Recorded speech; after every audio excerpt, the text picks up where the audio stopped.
maju. Namun tak lama setelah itu, headphone Bluetooth saya mulai mengeluarkan suara aneh, seperti suara gresek-gresek.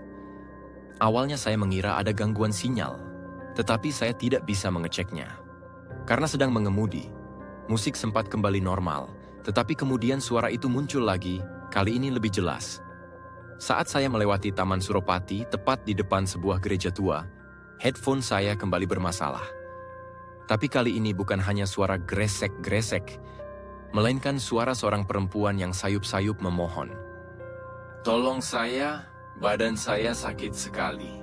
Suara itu terdengar begitu nyata, seolah-olah perempuan itu berada tepat di samping saya. Jantung saya berdegup kencang, saya hampir tidak bisa bernapas. Saya segera menepi, berhenti di pinggir jalan.